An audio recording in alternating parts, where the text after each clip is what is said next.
And g'day, my name is Ozzy Stern, country Victorian gamer of Star Wars Armada, Star Wars Legion, X-Wing, Flames of War, Battletech, and many other games.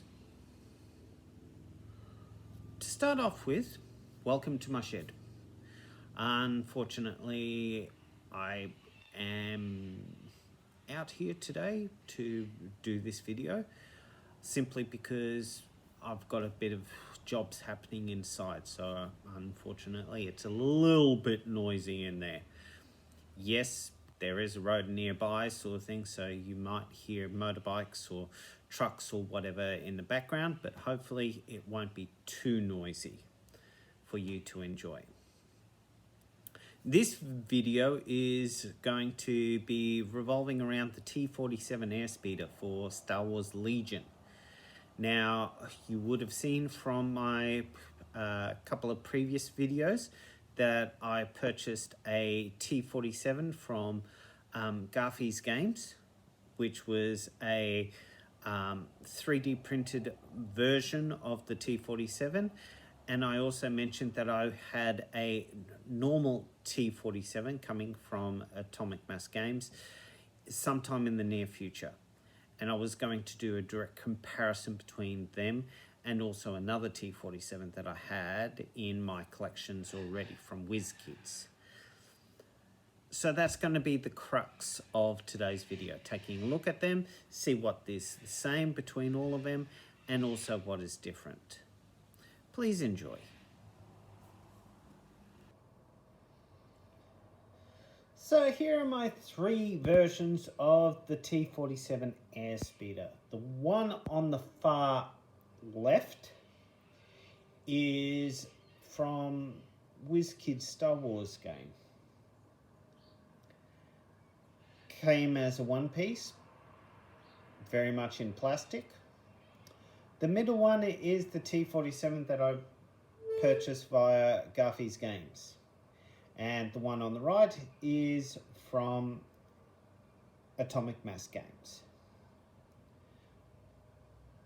Looking at all of them all by itself, you can see that there are some obvious differences between all three of them. One is the scaling.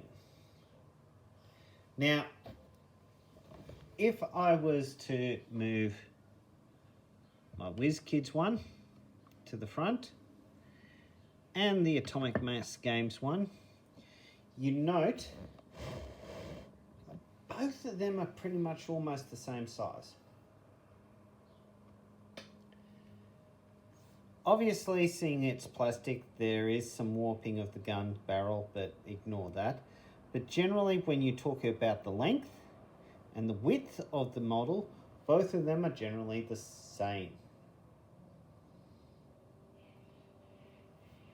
The underside, of course, is a lot different. It's got a round base and it's basically very stocky underneath. For a person to use one of these in the Star Wars game itself, in Legion, you would need to cut it off, rebase it, etc. On the other hand, this is perfectly good for if you're wanting a static model, like a non-operative model, like a piece of terrain. It would probably work out well.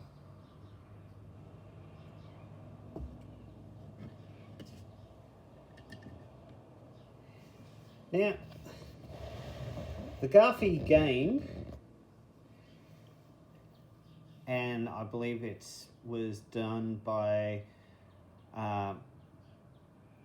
Darkfire, I want to say.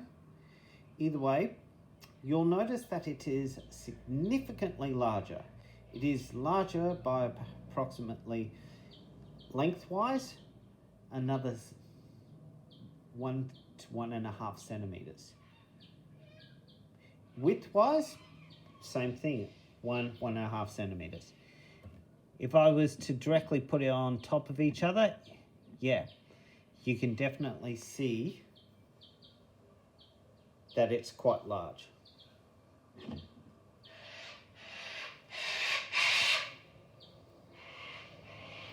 Even the glass have an impression on it all.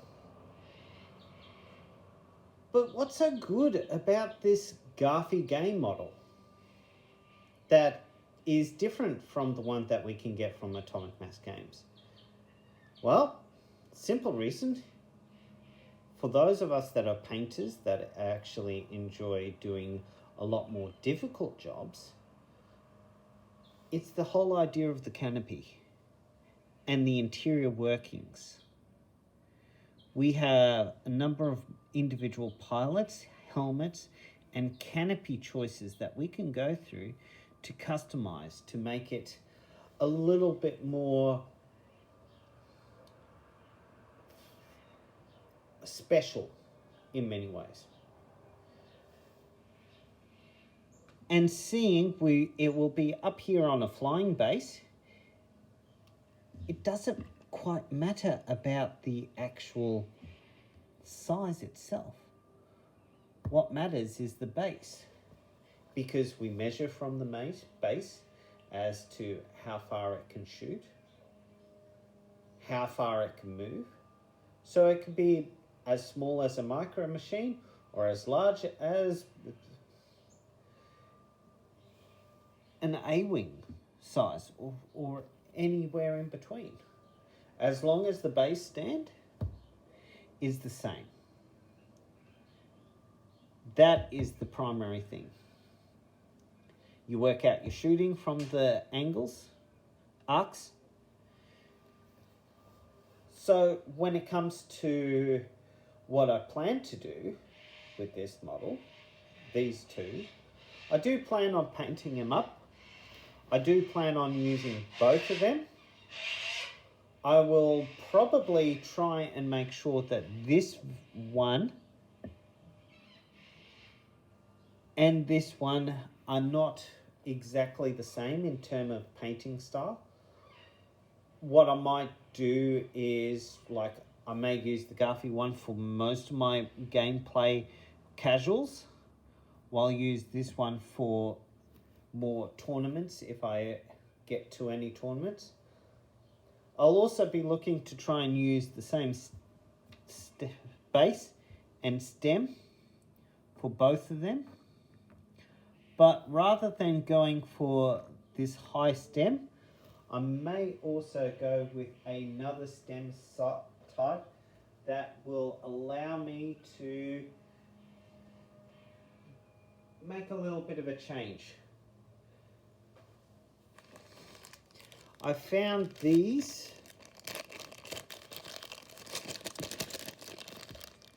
at a local store here in Australia that have this crossbar section. I'll just put one in place, just like that. It's got acrylic on it at the moment, but the addition is that those two gaps right there are for square magnets.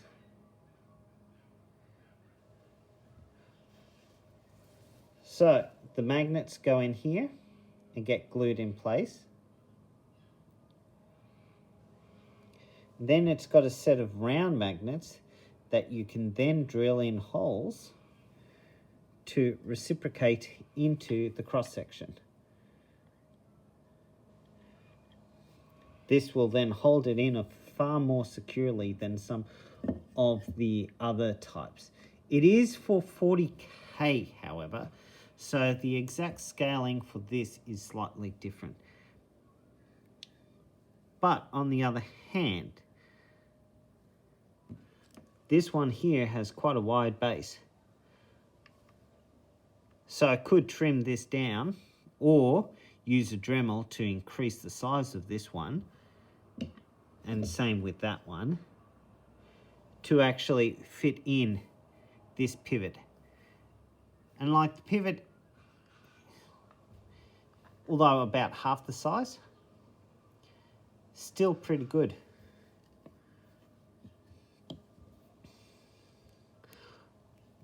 So what type of speeder? Am I going to paint it like I would for Echo Base? No. although the actual box does have the coloration for Echo Base, I do like the version that we saw very briefly in Kenobi, where that red stripe down in the middle is actually a blue stripe. And I think it would work better using a different coloration. Maybe I might still keep some of the red to denote that it's part of the Rebel Alliance, but I also think by doing a different color along that main stripe area, it may serve to differentiate. It may also be the case that I might, rather than do a white or a bone white coloration for the fuselage, do something more in the way of a sand or tan type coloration.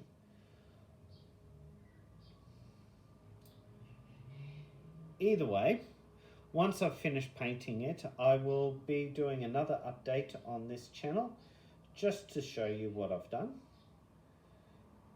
But for now, hope you are enjoying your weekend.